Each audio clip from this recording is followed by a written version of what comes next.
Hello, everybody, and welcome to episode number 28 of the Whitey and Wills Sports Show. Today is Sunday, March 27th, and last week we had some softball coaches on to talk about their upcoming season. So it's time for baseball. We're going to have some local baseball coaches on the show this week. We've got going around the panel here. We've got Justin Fleener from Teutopolis. Justin, you want to give everyone a little wave just in case they don't know who they're looking at? Got Curran McNeely from Effingham High School and Tony Kreke from St. Anthony High School. So thanks to all three of these guys for giving us a little bit of time to preview their baseball seasons.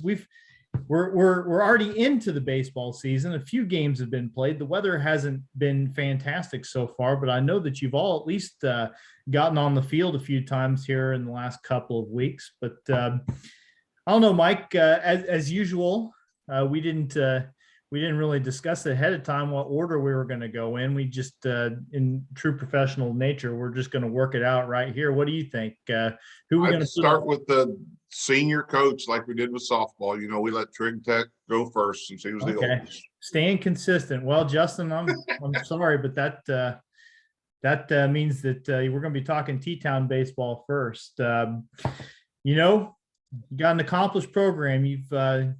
You've had a lot of success over the years. How's this year's team looking for you guys?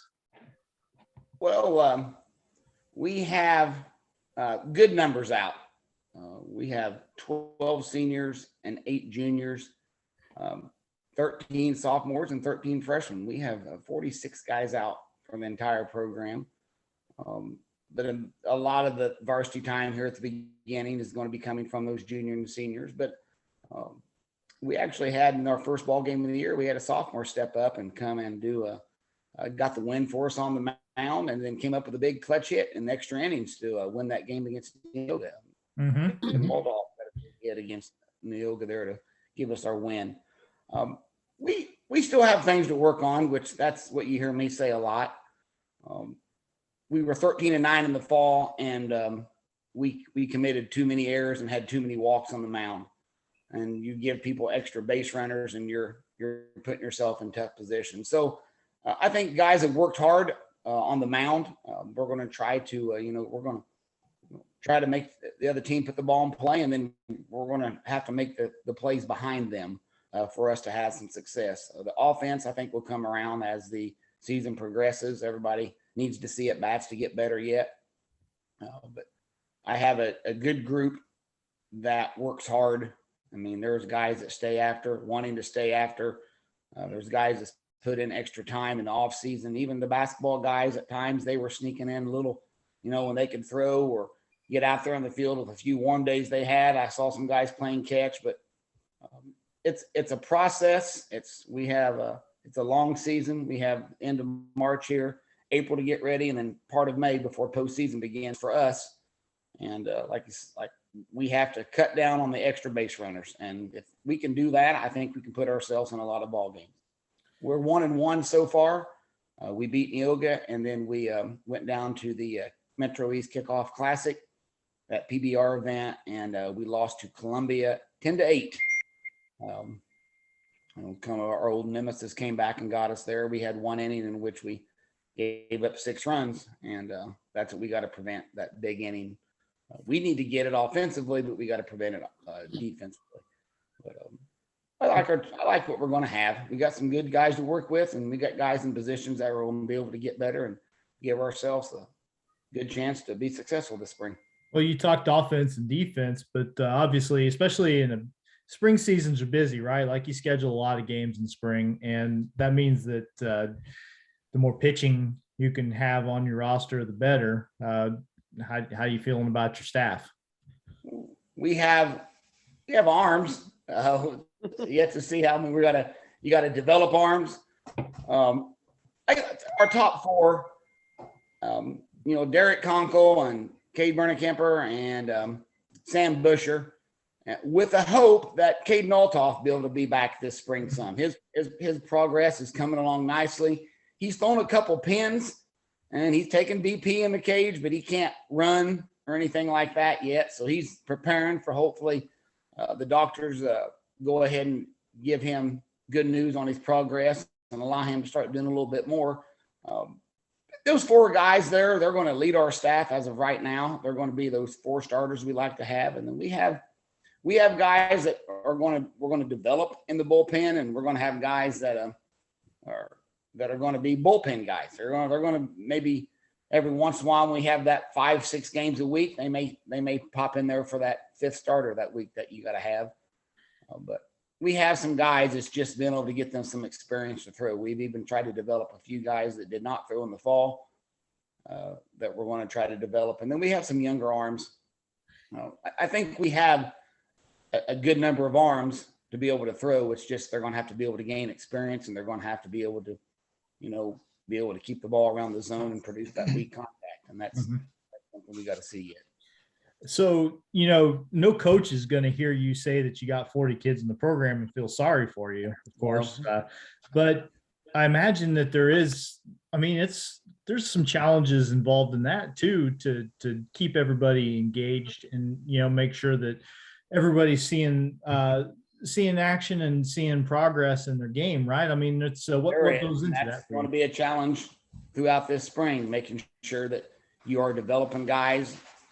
And then, you also want to see guys to make sure they feel that they're a part of the team. But I believe that if for teams to be successful, guys need to understand what their roles on that team are going to be. And, sometimes it may be your role is to come in and get that big pinch hit in the 6th or 7th inning, or your role may be to come in and be a defensive specialist. Your role may be to come in and, throw the last 2 innings of a ball game. But dedicating yourself to the team, it's what the other 2 coaches are going to say on here. They both are going to talk about. You have that team first mentality. Every coach does. And we're going to have that from everybody. And so we try to get some people in there and to give some people opportunities, but there's a whole lot of things people can do to still be part of that success of a team. Besides pitching every ball game out there, or maybe batting leadoff in every ball game. So we have everybody feel like they're a part of it. We try, that is the goal. And then also try to have some success along the way doing that. And yes, it is going to be challenging trying to make that many people happy.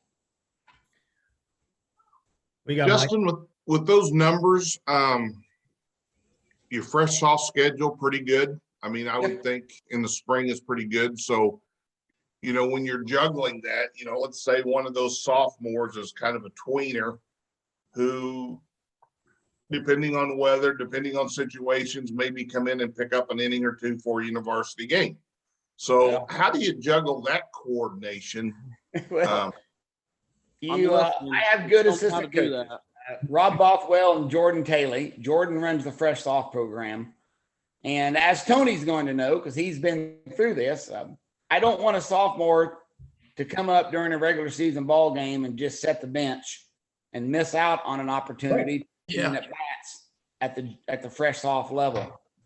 So you got to pick and choose. And when you're going to bring them, you're kind of better plan on using them that game, because you don't want them to miss out on 3 at bats or maybe throwing 5 innings just to come and sit in the dugout and keep the iPad for you when they're missed out on that opportunity.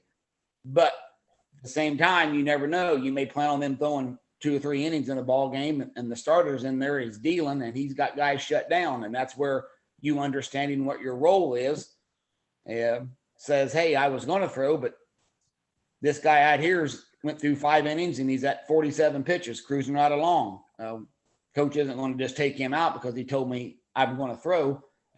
That's the nature of the beast. But at the same time, you try to plan for that. Is you don't want to take a kid and cause him to miss, at bats and pitching innings and playing defense in a fresh ball game where they are being developed to get ready for the upcoming years.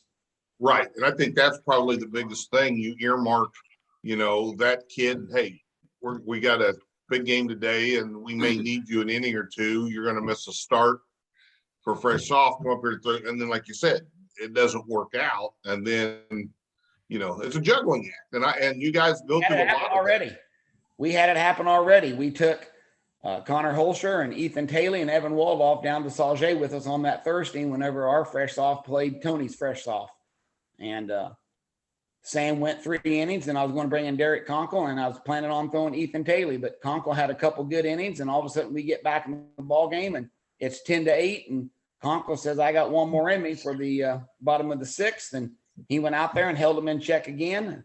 Now, if we'd had to hold him in the 7th, Taylor or Holscher or somebody would have been seeing some innings there as those sophomores. But there's that situation we ran into. Is I took 3 sophomores and they didn't get in, and they missed opportunities out in a fresh softball game. And that is, I understand that's too. But at that point there, we're real early in the season, and we'd already played 1 game, and there was a lot of arms not ready yet. So that's why those 3 sophomores came along. Mm-hmm. Schedule wise, I'm sure you're pretty hands-on as far as who you guys play year in and year out. How you feeling about it? You got a pretty good one worked up. Weather permitting, we're back to the same, very close to the same schedule we had before last year, I guess. We have we go down to that kickoff classic, and this past weekend is supposed to be Greenville and Columbia. Then we have our regular games. This week we'll have Mahomet and Mater Dei, and then we go to St. Joe and play St. Joe and Chicago Lyle next weekend. And then we'll get into our regular rotation with the local teams around here. And I think we have Curran's Hearts the weekend, the April 4th, I think, coming up here. And then the next week we have Tony's Bulldogs. So we'll match up with them here pretty quick before the middle of April. But our schedule is very similar to what it has been before last spring. We have Nashville. We played Benton. We tried to play Fairfield, but we didn't get it in. So, yes, I think we have a really good schedule. We've set ourselves up with some very good teams. When you're playing, as we found out last year, if you're playing in that Apollo Conference, it is a very good conference to play in baseball-wise. You got to come prepared every ball game for that. And that's why we still have a lot of those on the schedule. We had them on the schedule before. So, yes, I think we have a very good schedule to prepare us for the postseason. You got anything else, Mike, before we give Tony a chance? No, that's good. All right. St. Anthony time. Coach Tony Kreke. How's it going so far? Well, so far we're 1-2.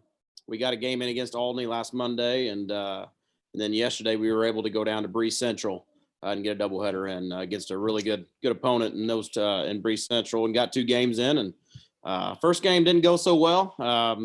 The air bug, kind of like what Justin was saying. That's our weakness too. Just as with any team, you want to make sure you're really sound with your pitching and throwing strikes and making the routine plays. And yesterday we weren't able to do either one of those 2, and we definitely didn't hit in the first game. But we got some players, and we got some leaders that I think eventually we'll be able to come together as a team. We're kind of piecing together some freshmen in with some seniors, and trying to build that chemistry within each other. We're kind of in that same boat where we have some kids who are going to be floating from fresh soft down to or up to varsity, and you just hope you choose right on the day in which you bring them up, and hopefully they're able to take advantage of their opportunities that they get. You talk about fielding issues. I have to figure though, like early spring season games, it's always going to be kind of a crapshoot, because who knows how much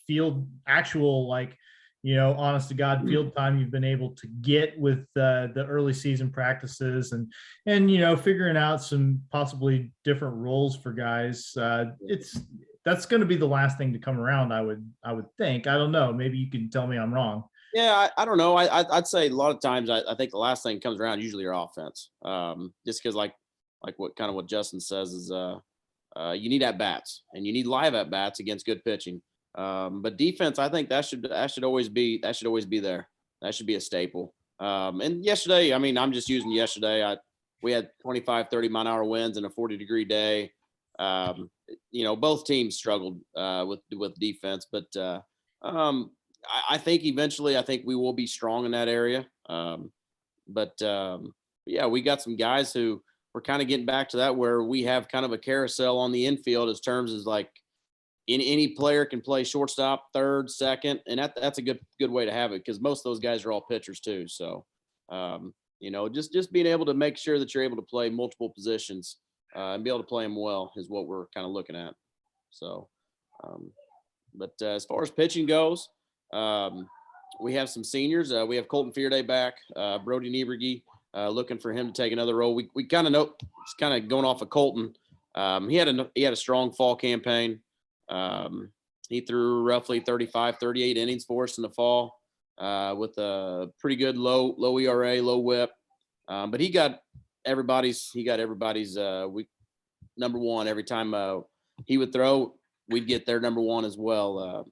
So he didn't really have the record to show for it, but his stats were there. And Brody Nieberge, on the flip side, he was able to, really showcase what he could do and what his potential is. And we're looking for him to take a big step and really start getting some quality wins against some quality opponents. Those are the two there for seniors. We got some young guys who are looking to take another role. Brock Fearday, Brady Hatton as freshmen pitchers. They were able to throw yesterday against Breeze, and I thought they did a really, really good job. They're both two guys that really fill up the strike zone. And they have command of the strike zone with really 3 pitches, and that's pretty hard to come by when you have freshmen who are able to do that.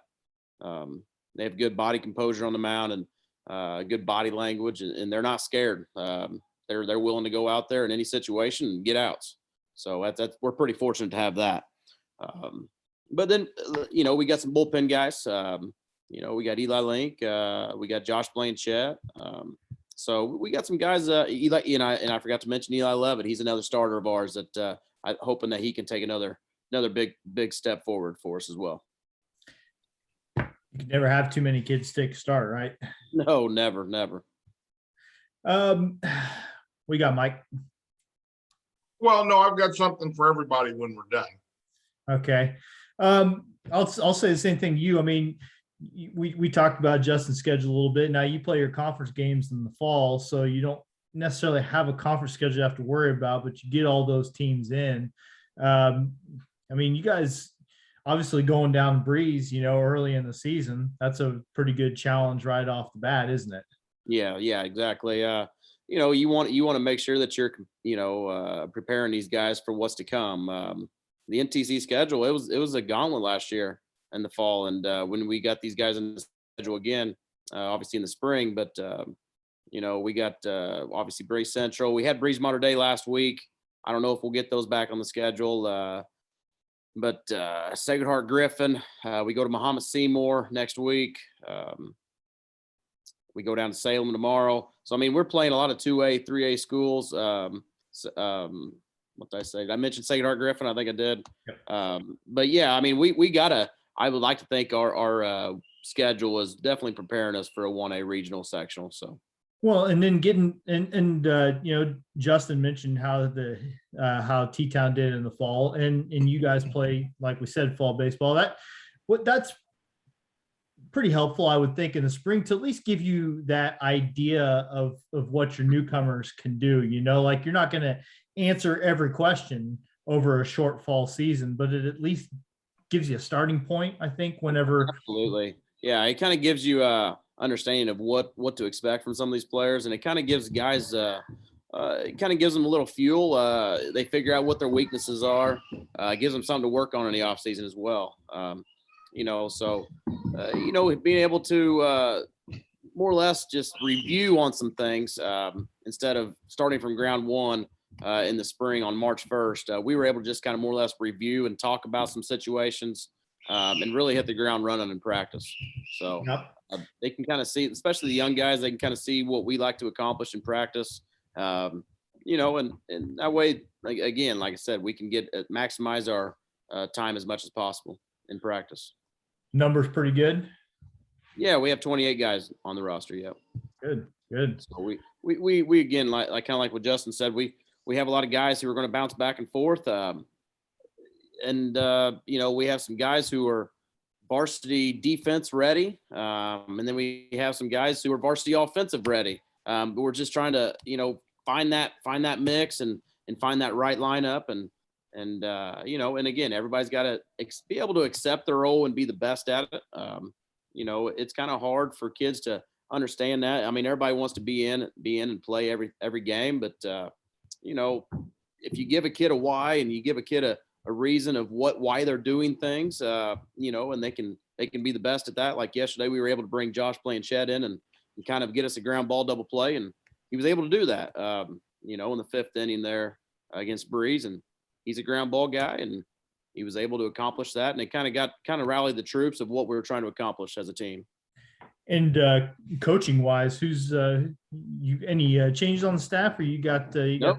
We have my assistants are Coach Vern Hatton, and then we have Coach Mark Young. So okay, Vern Hatton takes care of the fresh off, and then Mark Young's our assistant, varsity assistant. All right. We'll get some more general questions in for everybody, but we'll move on to Curran. Curran, yours is the only team that I've had the chance to actually see so far this year. We saw you guys play Altamont on Friday. I think an Altamont team is going to prove to be pretty good by the time the spring is over with. But you got the win, and you've had you've been able to really get a pretty fair number of games in so far with as kind of crappy as the weather has been these last couple of weeks. Yeah, I mean, we've gotten 4 games in so far, 3-1 currently. We were actually able to get that game in Wednesday against Champaign Centennial. We actually went up and got to play in Rantoul. So we played at the new turf complex there in Rantoul. So we kind of squeaked one out there. The kids have started out well. That game Wednesday was a little tough with the wind, and then obviously you were at the game on Friday. So tough conditions to start, but kids have responded and they've bought into what we're trying to preach and what we're trying to do. And so I like what we have right now. A lot of you recognized your seniors at that game Friday, and there was a pretty good long list of them. You got a lot of older kids on that roster. Yeah, we had 7 seniors this year, and kind of like what the other 2 coaches went along with. Any given day right now, like we could have 7 seniors in the lineup, we could have 2, we could have 3, but they've bought into what we're trying to do, like I said, and their roles have changed day to day, and we ask, be the best person that you can be in that role every day. Yeah, it might change. You might be a starter one day. You might be a bullpen guy. You might be a bench guy one day. So, but they bought in. They've really showed our younger kids, how to go about their business game wise, practice in the weight room. And I'm really satisfied with that group. You got, I saw Braden throw a little bit. Braden Powell's obviously going to be, I don't think I'm talking out of turn to say he should be one of your better guys. Your staff overall, though, you got plenty of kids who can throw for you if you need them. Yeah, we have 10 in our staff right now. Really, probably 8 of them are the ones that are going to eat up majority of the innings. And a couple young kids, a couple sophomores that I really like right now. You got to see Caden Nichols throw on Friday.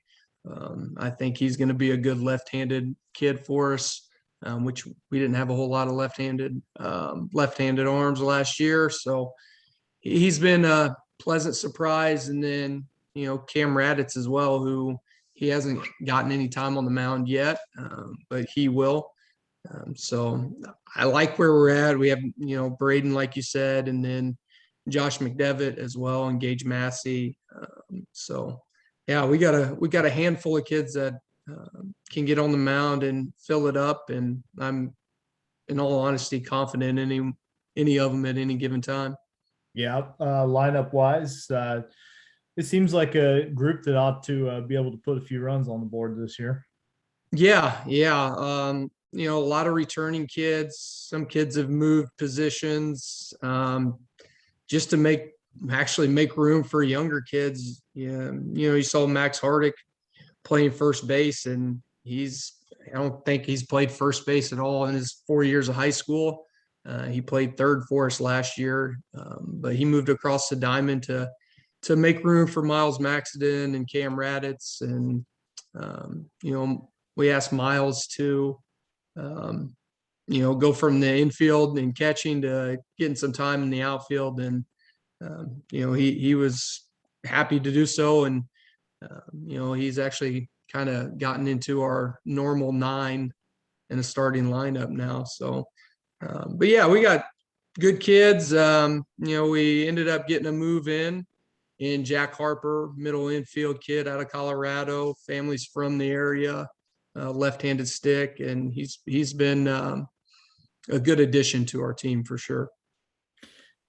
Now, the question I can ask you that I couldn't ask the other two guys is about your conference this year. Obviously, you guys play those weekend Apollo conference games, and so the way you approach, I guess I have two questions really. Is how you plan out a week, with the games that you play in the middle of the week, knowing that the conference games are the ones that I don't want to say mean more, but you want to win them, right? And then also how you do fit into that Apollo conference this year.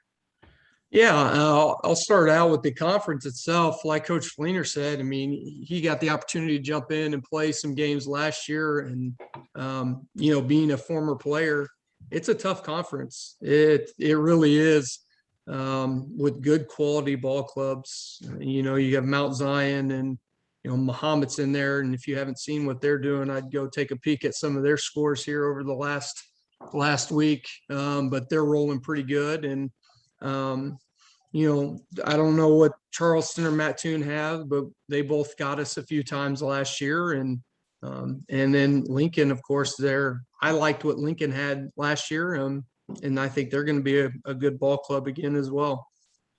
It seems like year in and year out with the Apollo, every one of these schools is going to have at least one kid who's just a stud pitcher. I mean, it feels like, and were you playing in high school when the Apollo did that?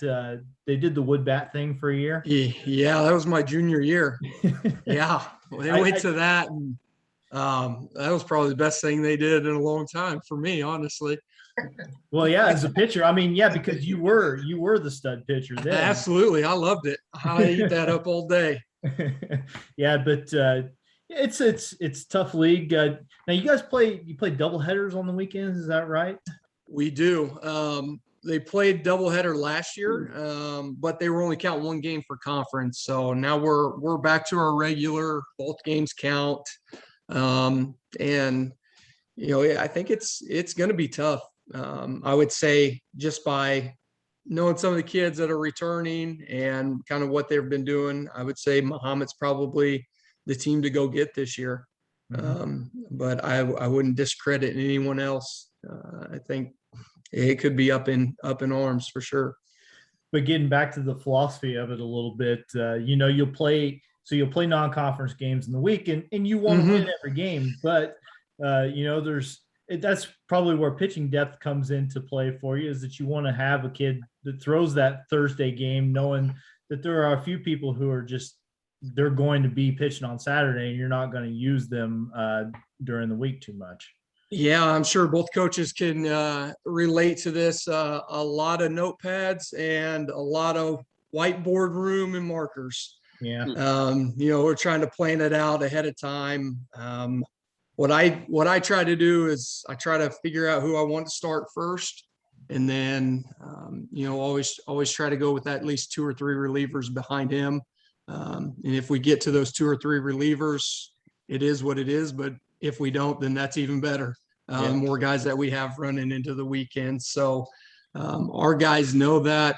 It's obviously, if Josh and Braden are probably going to be our weekend guys right now. I know Josh he's struggled in his first 2 starts a little bit, but we're looking back at some video. He's got a couple mechanical things going on, which we're going to be able to fix. And, the weekend or weekday games, it could be anyone, honestly. I like our 2 sophomore kids. I think they'll eat up plenty of time in those starts during the weekend or weekday games. And, and then we have a few other juniors that we can sprinkle in to, fill that gap for us. And who's coaching with you this year? So our JV coach, Kyle Burgoyce, he moved up to the varsity club with us. Coach Boer left and went over to Dieter.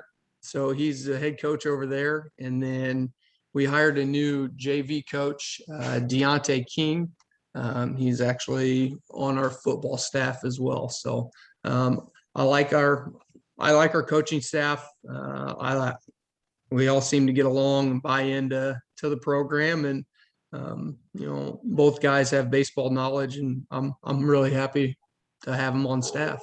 And I know you were playing JV innings after the Altamont game the other day. You got plenty of kids to be able to do all that. We got 29 in the program. 17 are up on the varsity right now. We weren't sure how the 2 sophomores are going to work out varsity wise. But they've both been in our starting lineup from the first game. And they both contributed significantly. So then that leaves our JV with 12.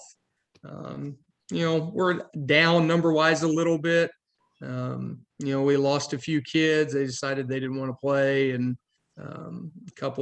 some grade issues, but I like our program. I think next year, our numbers will be back up a little bit. I think that incoming 8th grade group there's quite a few kids that play baseball, and I like them. I like where we're at. I like our sophomore class a lot.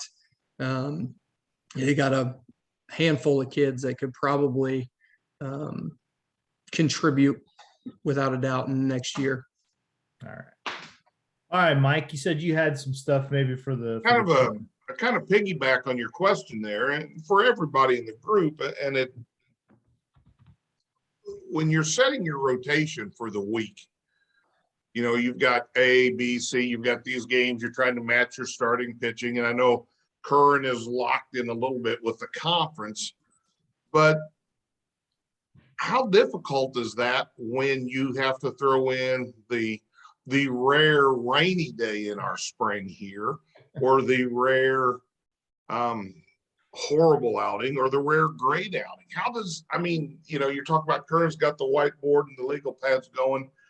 I'm just so amazed that you guys seem to be able to seamlessly have a pitching staff, and you're rolling somebody out every day, and you act like you know what you're doing. Well, sometimes it may be smoke and mirrors, Mike. You roll somebody out there in hopes that they're going to hold them in check. No, but yeah, it is different. I got to, Chris always told me, and Curran has to deal with this. Last year I got to see you got to save those top pitchers. Mm-hmm. You want them on the weekend, but through the middle of the week, you're not just playing JV teams. You're playing good teams that all want to come and get you. That everyone is going to be very happy to say, because we did it. We'll do it right now. If we can get Effingham, if we can get Charleston or Mattoon, that's a notch in our cap. We're going to say, hey, we got an Apollo school. That's how highly regarded that Apollo conference is, I think, around here. And anymore in the fall, with the way Tony's National Trail Conference is, saying that, that National Trail Conference is tough in the fall. So you kind of got to set it up where you got to have a backup plan in case something goes wrong out there. You got to have somebody that's ready to go. And with the pitch count, I try to think of, well, if they're under the 30 or 45 and it's went to craps already, well, maybe in a couple of days I just bump that rotation up. So now I'm bringing somebody who was going to pitch later in the week. Now they're finishing out this ball game, but hey, that guy went out and he only got 42 pitches in, so he can rest one day and he can be back in 3 days. So he'll just take that back end slot then and try to take from it. But sometimes you find out whose arms are available and you say, hey, I need somebody to go out and get us a performance here. Yeah, I'd say that's exactly like what Justin said is, you know, a lot of times you have to have 2 or 3 plans going into a game, especially if you have 4 or 5 games that week. I know like this week we have Monday, Tuesday, Thursday, and then the following week we got Monday, Tuesday, Wednesday, Thursday, doubleheader on Saturday. And I'm sure that'll probably be the week where it's sun shining and 75 degrees. And you may want a rain day in the middle of the week, but we'll probably play 6 games, and I hope we do, because I think that's really when you figure out who you really are as a team, who you can rely on, who's going to come ready to fight each day.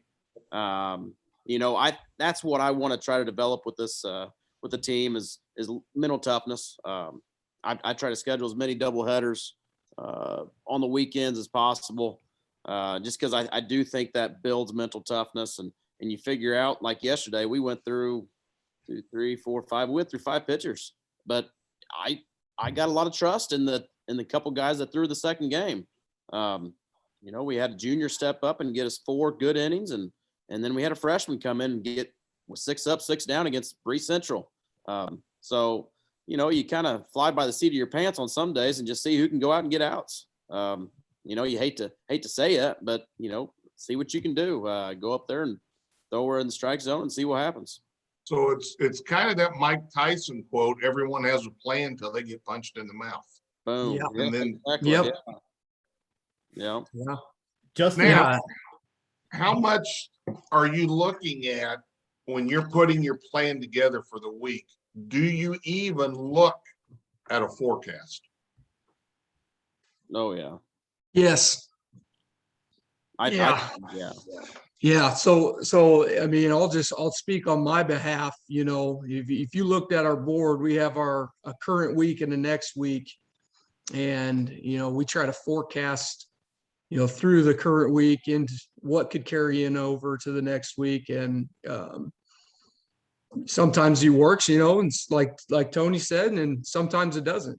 And sometimes you have to run in 5, 6 kids and just use what you got when you roll into the weekend. You know what you have with those 2 starters, and hopefully those 2 starters can get you deep, you know, 4 or 5 innings, and then, you know, set your 2 relief guys, and hopefully they can come in the last 2, 3 innings and get the job done.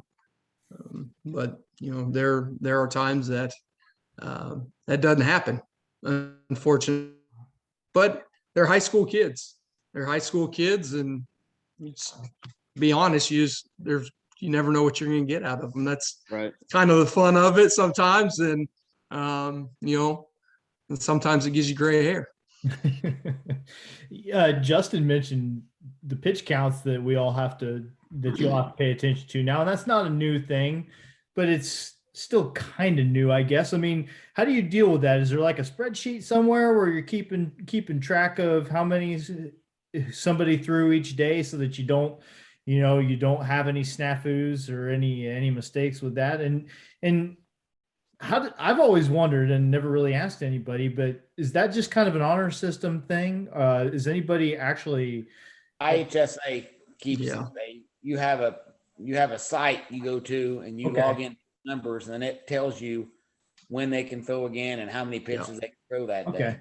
Okay. So So yeah, you I have no found idea. myself many of times as we got into a couple relievers, you know, sneaking up to the scores booth, pulling up my Chromebook here and double checking, hey, how many can this kid throw? We can only throw 45 on this day. And Right.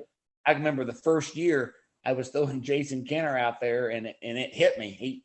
He threw relief 2 or 3 times in that first week, and then the more times you throw, the less number of pitches you can throw Right. every day. And man, I was up there and just got it pulled up, and he was at 42, and he can only throw 45. And I think 45. he was playing LaSalle, Peru, and I remember running back downstairs and saying, hey, you only got 3 more. So I already had somebody warming up, but yeah, that was early. But I take a screenshot of it and slide it into my folder, so I always know what I'm looking at now. So Yeah. Now, I guess I'm not being very prepared that day, not used to it yet, but now I have that sheet with me that says how many they can throw. Now, I mean, yeah, you can kind of know. Like yesterday, we knew like we wanted Colton to come back and throw on Thursday, and you knew as long as you kept him under 75, he's going to be able to go on full rest. But yeah, you just kind of you kind of know the mark at 30 to 45, 45 to 60, 60 to 75, and 70 to 105. And after you get over that 75, you need 5 days before you can come back and throw again. I guess you just get wired to think about it that way eventually. Like it's just sort of ingrained in the decision making for the most part. Because it's, like I said, not a new thing, but something I still find myself not necessarily thinking about when we broadcast a game and we're saying, well, pitcher looks like he has it or doesn't have it, and why are they making a change or not making a change? Well, there's a lot of factors that go into that. So I saw Coach Fleener work his magic once and have a kid roll a double play on the last batter in the state championship game. Yeah, I was very fortunate. That's a great memory, folks. That's a great memory. We thought you were going out to take him out of the game because he had one pitch left and one batter. So you finished the batter. I know I'm getting old and forgetting the exact specifics of it, but once you start a batter, you could finish him. Yeah. And Yeah. I had said, when I went out there, I said, now, Eric, because he had pitched a great game. And I said, hey, if you want to finish this game, this is going to be your last batter. You got to get a double play ball. And I can remember just barely getting back in the dugout and taking a step down the dugout and turning around in time to see the ground ball back to him and seeing the 1-6-3 double play and then the dog pile. And that is a great memory I get a relish on. I got one more, I think. How long does it take in a spring season for you to gauge what you have as a group? Or do you ever, I know you want your team to be constantly evolving, constantly getting better, building up to that regional, but is there a certain point in the spring or a certain number of games you get played where you start to, maybe not one that you'll share with people, but in your head, how you feel about a team and what you think they're capable of? I'll start it. I'll let Justin go. It is always an evolving process. I mean, you can think, and I don't know about the other two, but you could think everything's setting in place. This is what I want to go with, and something can just click. You can see something that says that's not going to work out, and you got to be able to make a change, and hopefully you have the parts there to make that change. But mine is right about the middle of April, right after Easter. You need to be getting things pretty well set there, because if you got to make a change at that point, say you got to take a center fielder out who's batting 180 and you got to bring somebody in for him. You want that guy you're bringing in to have 2 or 3 weeks of at-bats to be able to establish himself before the postseason starts. So that's what I shoot for is, the middle of April getting ready. So that kid's going to be able to have, 2 or 3 weeks before the postseason starts. Being ready at the postseason is where we want to have everybody clicking.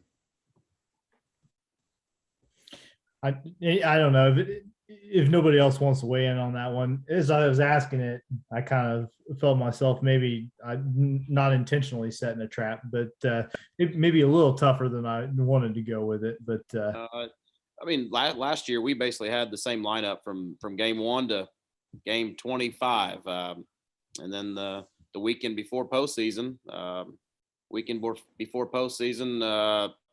had a broken wrist to our leadoff batter, Ken Walsh, and that hurt. So you try to have the lineup set but just hopefully you have some guys in the tank that are able to kind of step in and take that job over. But like, I like what Justin says, he's a good mentor of mine. I learned from him, and that's good. I take away from what he said there. Middle April is a good time to figure out what your lineup is and what it needs to be, and then from there you should be able to give everybody the right amount of at bats to get ready for postseason. All right, Mike. Well, a couple things I know. Curran, you guys are playing at Paul Smith this year. No, we're at Evergreen this year. Yep. St. Anthony's at Paul Smith. So you guys both, the Park District gets your diamond prepped all the time. So Justin, you're in a different situation. You got Dr. Rob Bothwell out there, come rain, snow, whatever. Yeah. Jeff Kenner and the boys do a lot of work on it. snippets. I mean, they've all of a sudden turned from students to all probably ready to go to lunch, and then they get a call from me saying, "Hey, it's going to rain. Let's go out and put the tarp on." So they got to pull the tarp, either take it on or take it off. So we do a lot of work on it, but we do have Jeff Kenner kind of gets it ready for us a little bit, and then Mr. Bothwell gets out there and he Coach Bothwell, him and his gator, he likes to take charge of that, and it's a big help. So that's he has the field all ready to go. Sometimes by the time I get out there, he's wetting it down, and all I got to do is, get lineup set, get the stuff ready upstairs, and it's ball game time. So, well, I ran into him Friday morning and I said, "What are you going to do with your day off?" He goes, "Oh, we're going to play." I go, "You're going to play today?" And he goes, "We've got the field covered." I said, "What about your outfield?" He goes, "Who cares about outfielders?" I guess I used to say that. I don't know. Tony may have a whole lot of wet feet from whenever he played, because if we could play, I always wanted the outfielders to survive. But Friday's ball game was just a little more. I had talked to Chris. I said, "Listen, if you'll come up another time, we'll just play with the weather a little bit better. Let's do that." So he says that got rescheduled for May 13th. So we're playing him. We're still playing him just later in the year. That's good. Well, and Mike, you mentioned Park District. I mean, again, Effingham played that game with Altamont Friday when everybody else in the area was having to call off. And quite honestly, I mean, I know the outfield was a little soggy. You could tell looking at the kids' pants coming in from the field, but for the most part, in really good shape. And I think that's, says a lot about what the Park District is willing to do for both of the city high schools. Yeah. Jim and his crew have done a great job. And kudos to Jeff Altoff and, the Park District, and making some changes to, if you haven't had the opportunity to go out there and watch a ball game, without a doubt, Tony and I's ball clubs, I would have to say, play on two of the nicest diamonds in a good little area. For sure. Jim does a great job. Very satisfied with what they do for us. Well, and even those facilities, even just from the time that you played in high school to now, I mean, they were good facilities then, and they just keep getting a little bit better. Yeah. It's nice. Very, very nice. And, I just remember, and Tony probably remembers playing out at Evergreen when it was all grass, with just the dirt circles around the bases. And it's come from that to, it's skin dirt infield, and they made the change to the outfield fence, and they've done a great job.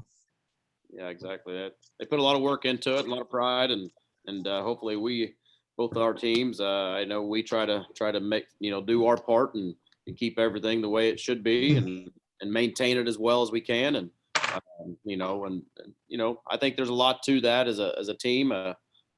When you're able to take care of your own field and maintain it, I think it builds a little bit of sweat equity within the team. I think that's just a good team camaraderie that the teams can build. So we try to do whatever we can to help the Park District out as well.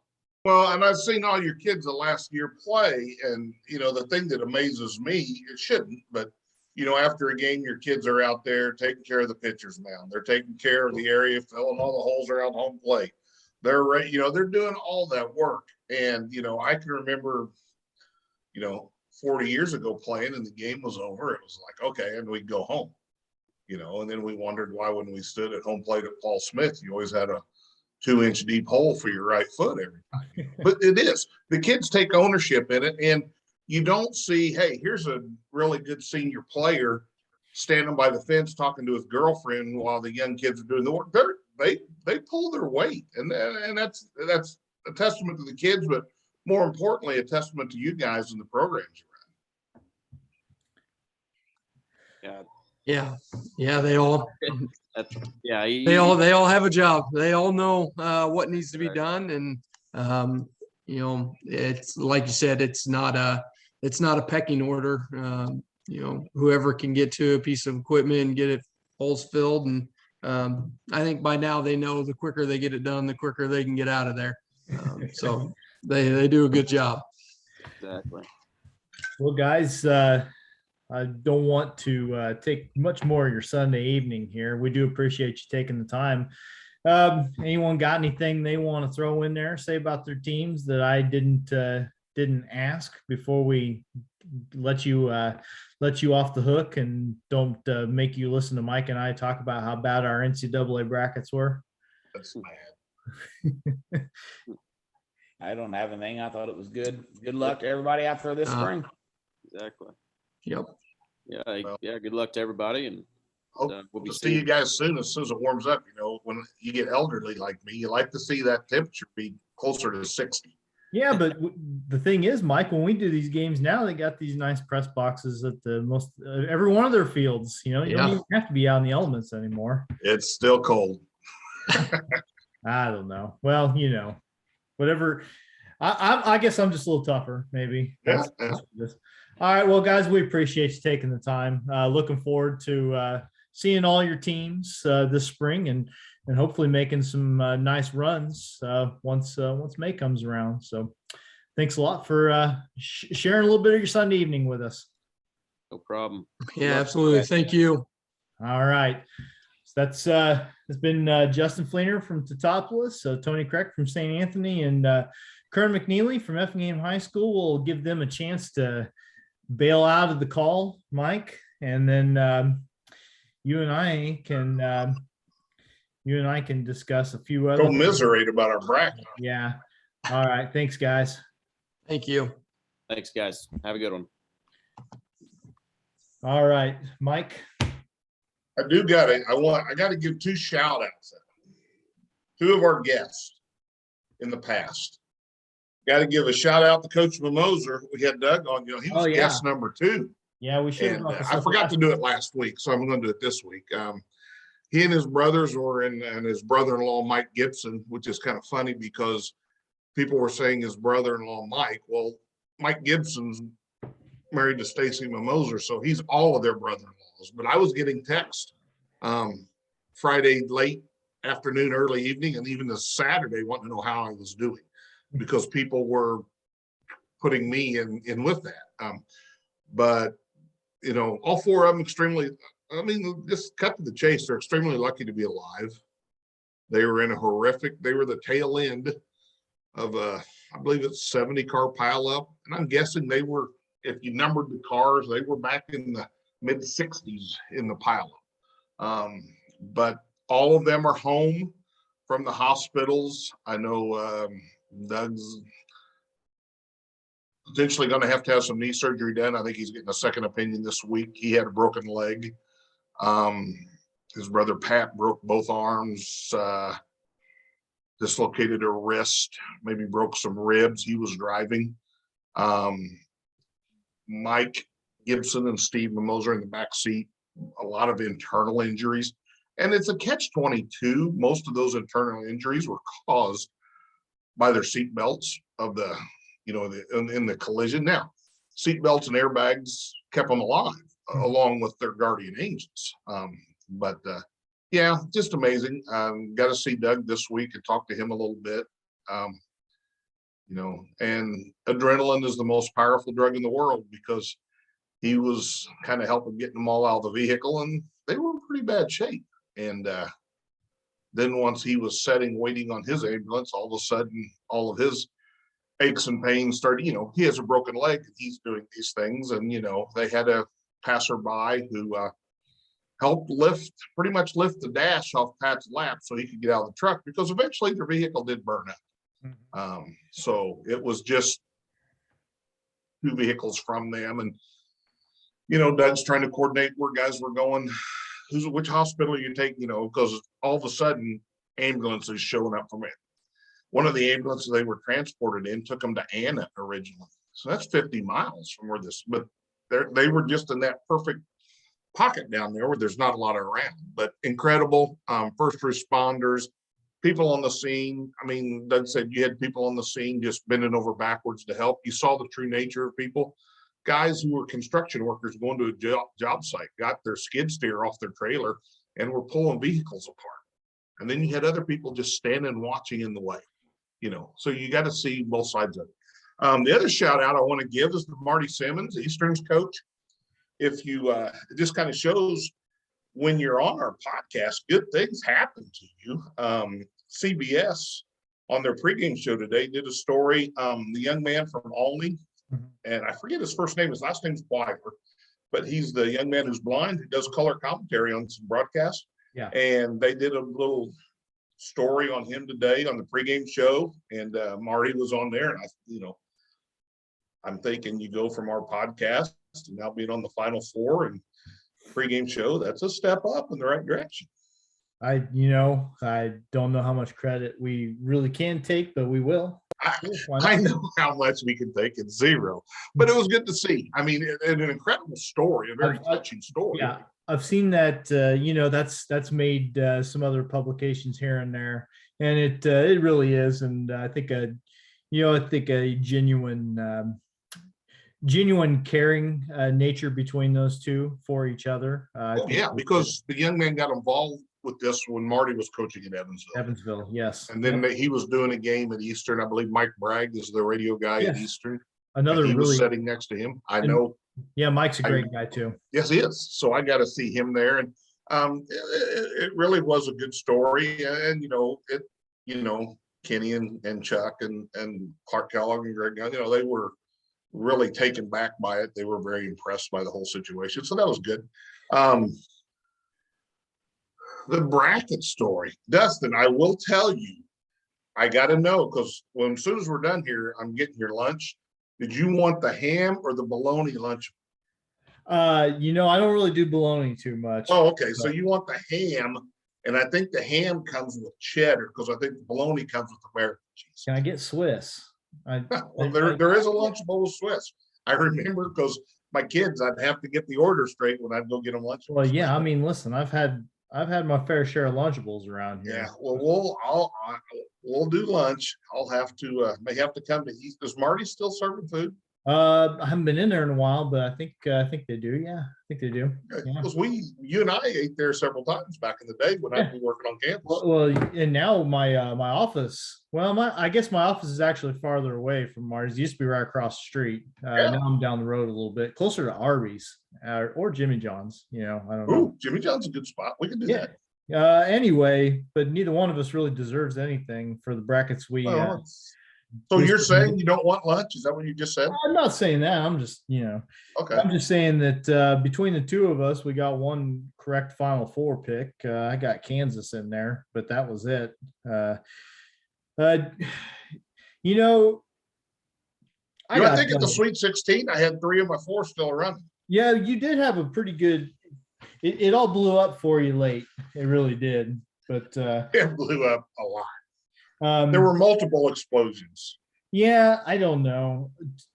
We don't need to belabor the point too much, but as a fan that just wants to see something interesting, this is the schools that are in this Final Four just don't fascinate me in any way. Very vanilla. Yeah, very I vanilla. mean, the Coach K thing is nice, and he seems very different in his interviews. He's not the buttoned up person anymore.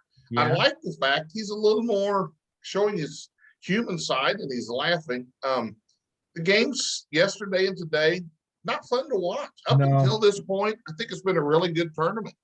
Yeah. Enjoyable to watch. But these 2 days just, because everybody kept saying defense. And then these last 2 days, the teams that really relied on their defense the most, Houston, Arkansas, well, at some point, you got to run a semblance to your offense, because you're not going to create as many turnovers and get easy buckets, and you got to be able to score.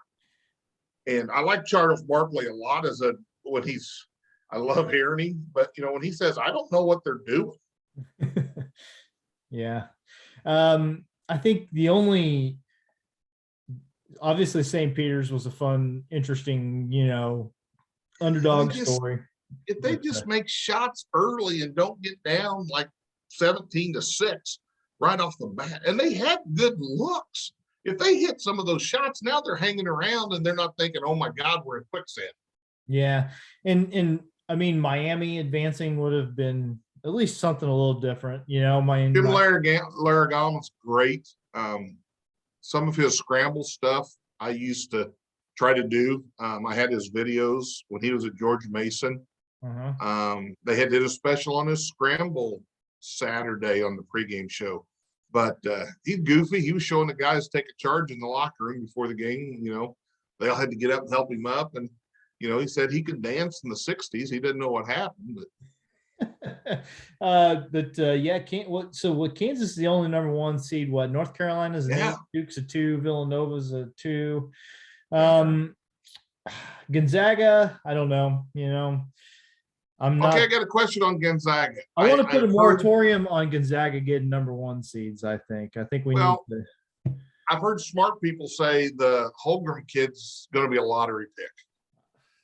I don't see it. He can't. I don't see it yet. I really don't. I don't see it. I'll tell you, the kid who impressed me the most in the tournament, and I only saw him play 10 minutes of a ball game, and the big kid from TCU. Yeah. Oh my God. They call him Big Earl or Big Eddie. It's one of those.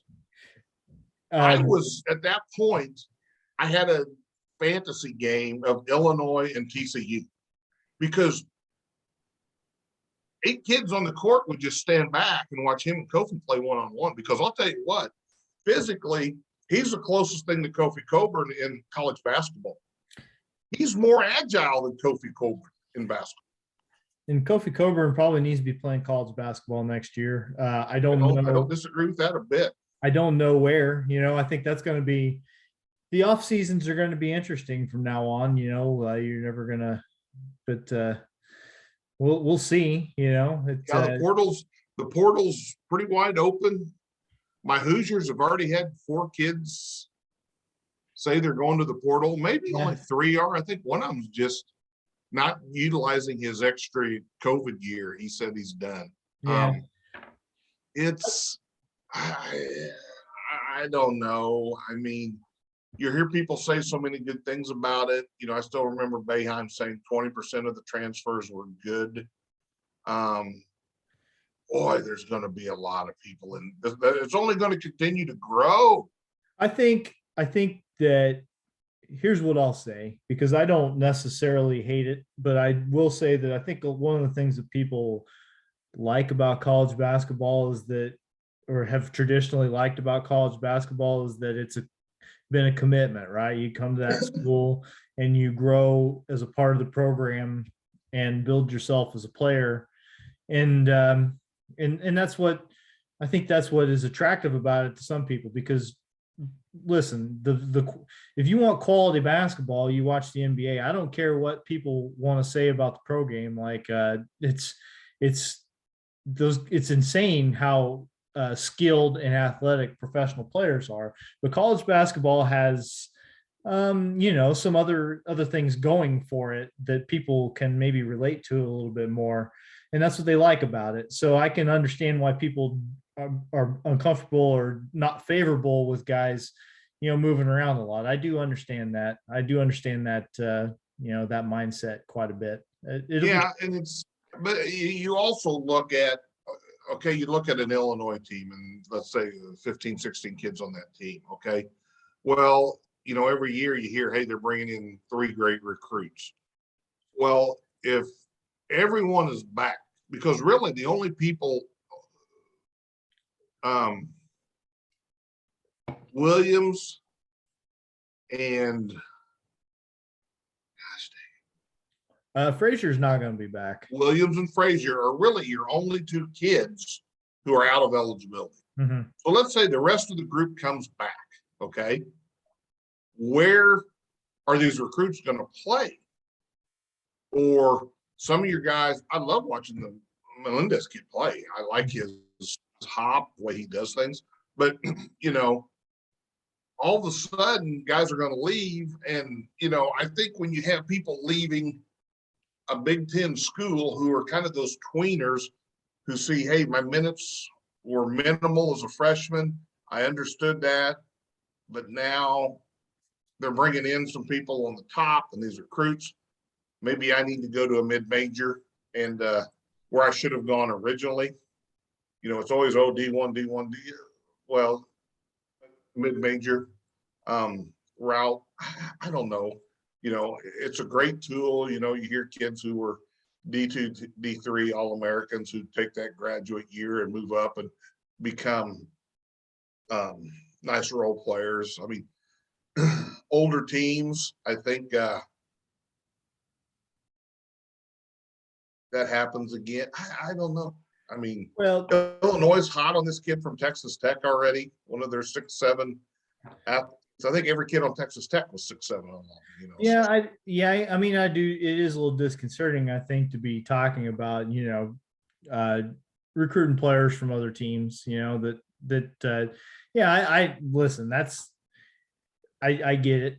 I don't, it's not, I don't find it, I don't enjoy it necessarily, but, I suppose kids get into a program and it's not what they bargained for. Every situation is a little different. And are some kids going to transfer for reasons that are probably mostly selfish? Absolutely. Are some kids going to transfer into situations that are better for them and better for everybody? Yeah, that's going to happen too. So, but when you also have kids who have played, Miami's had a kid who's played at Kansas, DePaul. Where did he start his first year? Now he's at Miami, that Moore kid. Yeah, Miami's his fourth stop. Yeah, I will say that once a guy is in maybe his third or fourth programs, it probably starts to become more of a it's not you, it's me type of thing. You know what I'm saying? Yeah, that's one of the things. And you talk about, they always say a team who's older and the guys, they've got a lot of seniors and they're men and they've worked together. I would just think when you're, between the one and dones and the portals, man, I've got to think it's hard to build chemistry and have that group that's just together. I agree with that. One thing that I think maybe you and I can both agree on, though, is that no matter what these kids do, they are kids, and don't get on their Twitter feeds and ask them what they're going to do or harass them about what they're doing. Or don't at them. Like last year, the things EJ Liddell went through were incredible. Yeah. When they lost that big game near the end of the year. I think they had to bring in, did they have to bring in the FBI to investigate some of those threats? I don't know. Listen, I love sports. I enjoy college basketball quite a bit. It would never even enter my mind to try and tell any of these guys what I think about anything because they don't care. And then just to shred them. Say just horrible, Oh yeah. You're terrible. Yeah. How did you miss all those free throws? And you look at the Twitter handle and it's Spanky's Monkey. Well, that's some 35-year-old, Papa John's guy in his parents' basement who's just shredding people. Yeah. I mean, that's the thing that drives me nuts. There's no accountability. Yeah. Do I have a Twitter account? Yeah. My name's on it. I'm pretty easy to figure out who I am. Yeah. That's with college sports, listen, don't do it to pros either, but at least they're getting, at least they're being well compensated. It's just not worth it. It's not worth it. So yeah, but listen, it's baseball season now. Come on. It's that's true. I've moved on in my mind. I've moved on from Cardinals scored 3 runs against DeGrom and Scherzer today. I saw that, but they gave up 6 or 7, but they scored 3. Yeah. The Mets pitching staff could potentially be scary. I don't know. But they're the Mets. They said this, they go back to, I remember when it was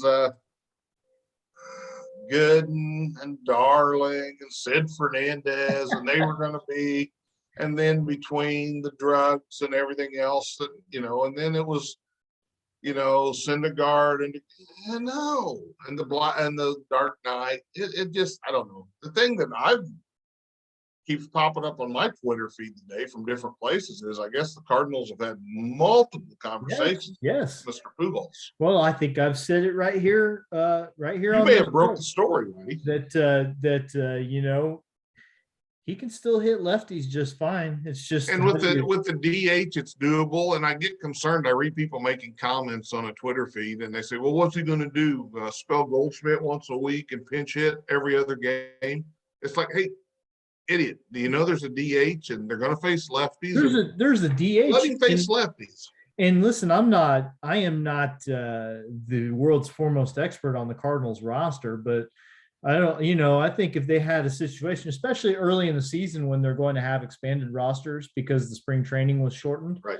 They have some young power, but young power doesn't always equate to when the season opens. Yeah. Because sometimes they press so much. You could do a lot worse than have a veteran around. You're not going to have to pay him anything really. And I think people will like it. I know people didn't like it too much when he signed with Anaheim, but I was fine with that because that contract and that money, no. The I know, would not have been contenders. But as I can attest to you right now, people do not like to see their longtime cornerstone player go somewhere else, even if that player probably ultimately got the best offer from the place that he ended up going. Like people just. Oh, I understand.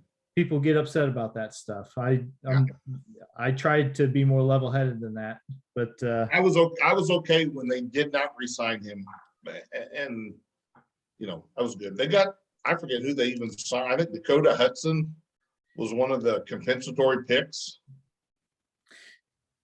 He's contributed, so yeah, I don't know. It's the nature of the beast. Anyway, that'd be interesting. The Cardinals did that. I don't think it means that they expect a whole lot out of him, but for you might get a little bang for your buck early in the season. Have a guy who can hit righties or hit lefties. So I don't know. We'll see. They'll be playing games by the time we do this, not next week, but the week after. They'll be playing some games. High school schedule is pretty.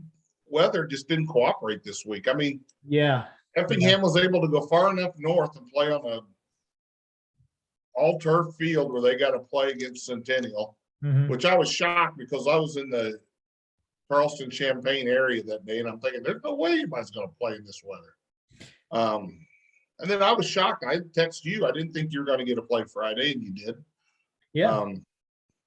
And like I said, games are few and far between. We got no attaboys.